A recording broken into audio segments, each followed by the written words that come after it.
Welcome to another episode of Positive Solutions for Life. This is Peggy Meyer. As Valentine's Day approaches, love is in the air. What is the secret to love that lasts? According to Gary Chapman, it's knowing your love language as well as your partner or spouse's love language. Gary Chapman has numerous books detailing the 5 love languages targeted for various audiences, including men, children, teenagers, singles, and for newly married couples. In today's episode, I'm going to explain the 5 love languages related to couples in relationships from his book, The 5 Love Languages: The Secret to Love That Lasts. The 5 love languages, according to Gary Chapman, are words of affirmation, quality time, receiving gifts, acts of service, and physical touch. These remain the same no matter who you are talking about or with. So, as you're listening, can you tell which one is your primary love language? So, let's start off with the first love language: words of affirmation. This includes verbal compliments and encouraging words that are both kind and humble. Verbal compliments are best expressed in simple, straightforward, positive statements of affirmation, such as, "You look great in that dress," or "You're so responsible. I like that I can count on you." Encouraging words are meant to inspire courage for your partner to take action on something that they are interested in. It requires empathy and seeing the world from your spouse or partner's perspective. It is learning what is important to them. Try communicating. "I know. I care. I am with you. How can I help?" Kind words refer to how we speak or our tone of voice. Our words can say one thing, but if our tone or actions say another, it's a double message. What is really the message that you want to send? If someone is upset, respond with a soft voice. Responding in the same manner as anger will only escalate the situation.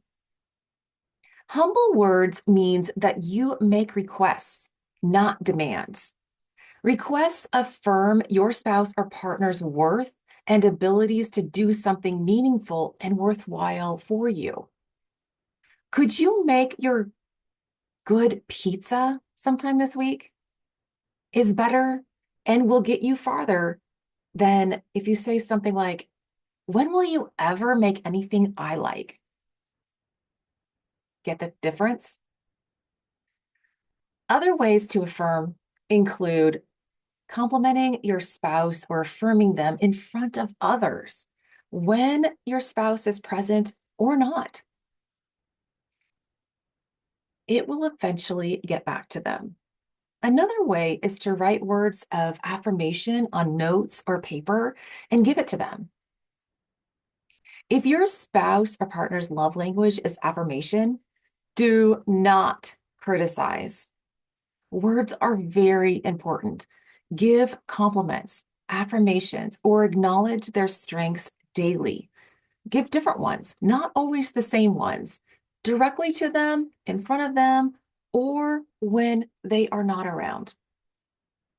Send your spouse or partner notes or cards.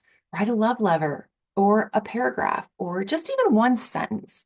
Give it to them quietly or put it in their car on the steering wheel or in their lunch bag. They will love it. The second love language is quality time. Quality time is about giving your attention to the other person, having quality conversations, listening to understand, knowing how to express yourself and what your personality is, and how you want to spend time together. So, quality time is about giving someone your undivided attention, your focused attention with no distractions. Put the phone down, put it on silent, turn off the TV, look at each other when you're speaking. Give the other person your full attention. And if you can't at the moment, you can say something like, "I know you're trying to talk to me and I'm really interested, but I want to give you my full attention. If you can just give me 5 to 10 minutes to finish this, I'll sit down and listen." Then Have quality conversations, conversations that include sharing information, listening, asking questions, and your body language.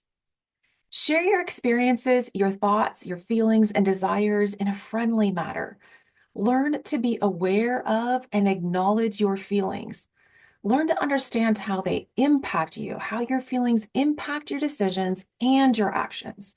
Feelings are not bad, they're just messengers. Next, listen to understand. Listen for the other person's feelings. When you think you know the emotion they're experiencing, confirm it. Say something like, "It sounds to me like you're feeling disappointed," because this will help in uniting and connecting with the other person. Ask clarifying questions so you can truly understand what they're really talking about, what they're really thinking and feeling, and observe their body language. It'll give you a clue on how they're feeling and if they're feeling connected to you. And do not interrupt. The average person only listens for about 10 to 15 seconds before interrupting and injecting their own ideas. This is the fastest way to end a productive conversation. And then, what personality type are you? Are you a Dead Sea or a babbling brook? A Dead Sea is you receive, but you don't give. You have a lot of experiences and emotions and thoughts throughout the day, but you don't share them. You are great at listening, but not talking or sharing. Babbling brook, you talk all the time. Whatever you see, hear, experience, you talk about it. Comes in, you have to talk about it. These personality types often attract one another. Dating is super easy. One person's a talker and the other person is a listener, and both are happy. But in a marriage, this can get old. You need to learn how to listen and talk to one another.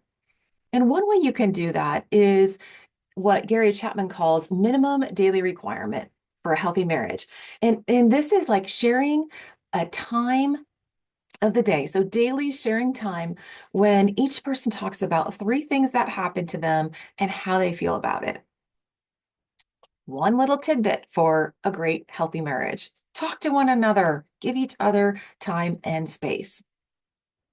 The last part of quality time is quality activities. Here, the emphasis is on being together, doing things together, and giving each other undivided attention. It's not really what you're doing, but more so why you're doing it. You're experiencing something together to feel that each person cares for the other. The essential ingredients to the having like quality activities are at least one of you wants to do it. The other person is willing to do it, but both of you know why you're doing it. You're doing it to express your love for each other by doing something, by being together. And in doing so, you're creating a memory bank of experiences together. So when you're like looking back over the year, you can like look through your phone and all of the pictures you've captured on like, whoa, remember when we did this or when we were here and just it's a memory bank of positive experiences. So make time to do these activities just as if you would make time for lunch and dinner. It is vital to your health. So if your spouse or partner's love language is quality time, do not interrupt them or spend long periods of time being apart or more time with your friends or at work or doing activities on your own rather than with your spouse or your partner. Do things together. Ask what activities they would like to do and do them. Plan a weekend getaway a few times a year. Make time every day to share some events and experiences and your thoughts and feelings with each other. Plan time to give each other your undivided attention and practice having quality conversations. The third love language is receiving gifts. A gift is something that you can hold in your hand and say, look, he was thinking of me, or she remembered me. You must be thinking of someone to give them a gift. The gift is a symbol of that thought. It is an expression of love. Gift giving is found in every culture.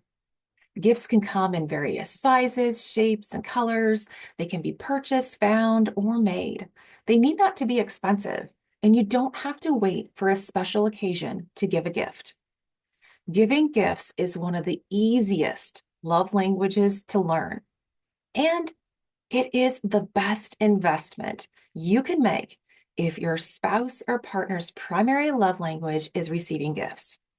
If you are a spender, you will have no difficulty purchasing gifts for your loved one. But if you're not, and you're a saver, you may have to change your attitude about money. You'll have to change your attitude about purchasing things. Because by saving and investing money, you are purchasing self-worth and emotional security. By purchasing gifts, you are investing in your relationship and fulfilling your spouse's emotional love tank, which will only make your relationship better. Receiving gifts is not only about giving material things, though. You can give the gift of self.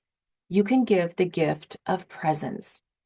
The most powerful gift you can give your spouse or partner, if their primary love language is receiving gifts, is your body. You're physically being present with them in the time they need you the most, especially during a crisis. Your body becomes the symbol of your love for them. If your partner's love language is receiving gifts, do not forget special occasions. But don't limit it to special occasions either. Regular gifts of small items you can pick up in nature or make for free can help fill their love tank. Listen for gift ideas. If your spouse or partner says, I'd really like that, write it down as a possible item to give them in the future. Remember, your presence is also a gift. Do something together or be there physically for them during a time of need. The fourth love language is acts of service. Doing things you know your spouse or partner would like you to do. It is serving them. Examples include cooking, washing dishes, cleaning, keeping the car operating well, paying the bills, doing the yard work, or really any type of service or household responsibility that requires thought, planning, time, effort, or energy that are done with a positive attitude and spirit. But if your love language is acts of service, you need to be clear as to what action will show love. If your spouse takes out the garbage and that means nothing to you, this will not be seen as an act of service. You need to request what actions will fill your love tank. Otherwise, it's not going to get full. If your spouse's or partner's love language is acts of service, do not ignore their requests. Keep a list of requests that your spouse has asked of you and do one a week as an expression of your love. Help with the household and outside chores. Have the kids help while they're away and surprise them when they get back. Use action words such as I can, I will, or what else can I do? If you're the one that tends to nag your spouse or partner about not doing something, change your language.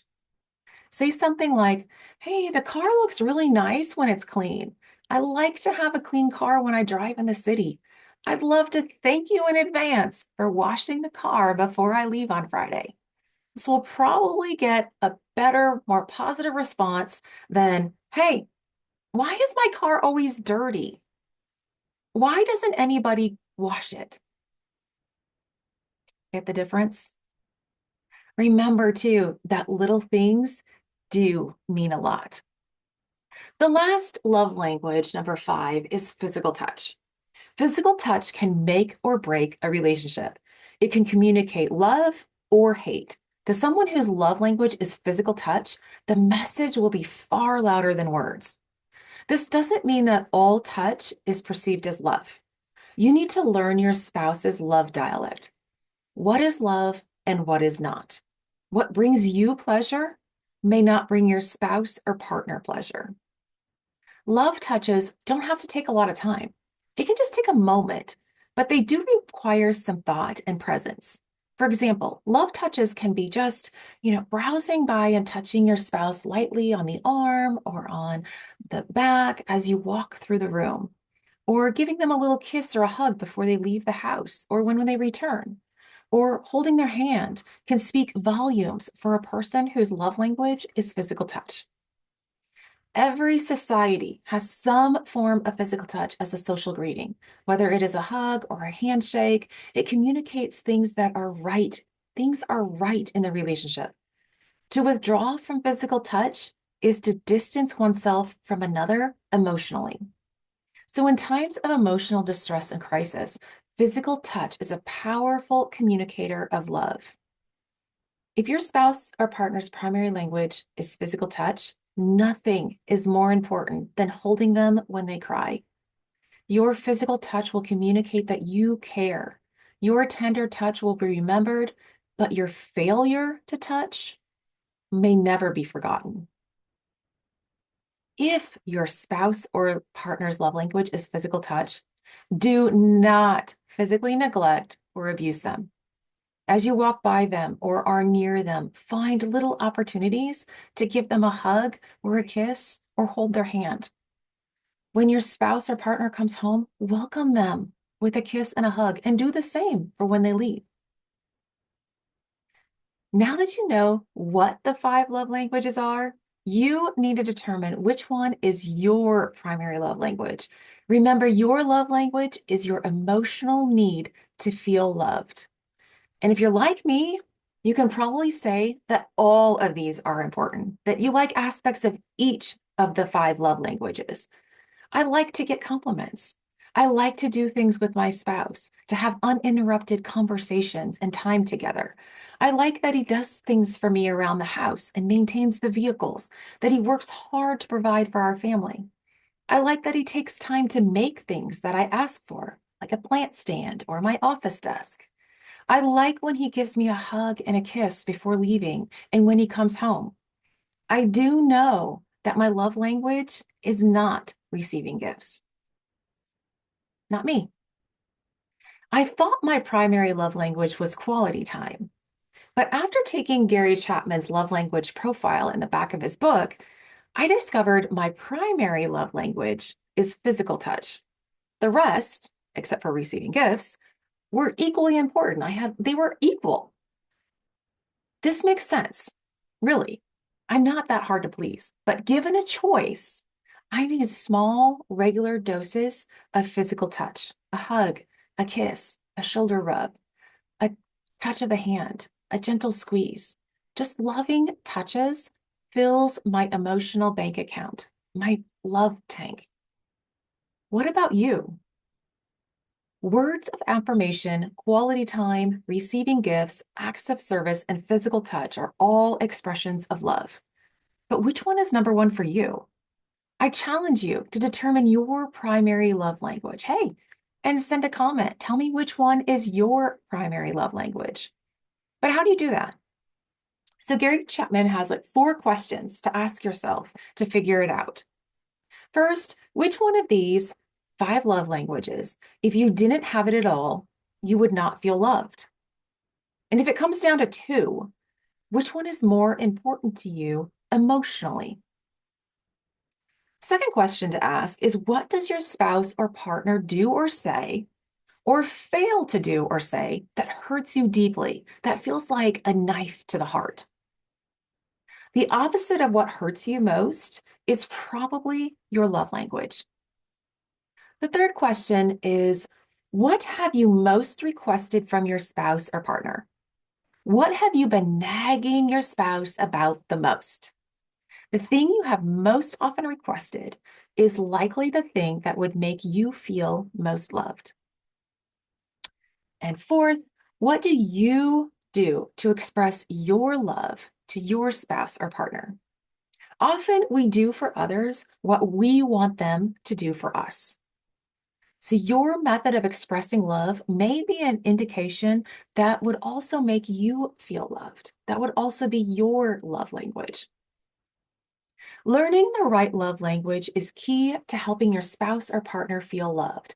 And You will reap the benefits as you will also feel loved in return. The need to feel emotionally loved is universal. To feel loved is a primary emotional need. When your emotional love tank or bank account is full, you act differently. It is as important in a marriage to keep your love tank full as it is to keep your gas tank full of gas or having money in your bank account. It keeps you going. So, this Valentine's Day, understand not only your primary love language, but also your spouse or partner's primary love language. Then act on what would fill their love tank or love account. If you do, your love tank or love account will be full. Your life will be positively transformed, and so will your relationship. Happy Valentine's Day.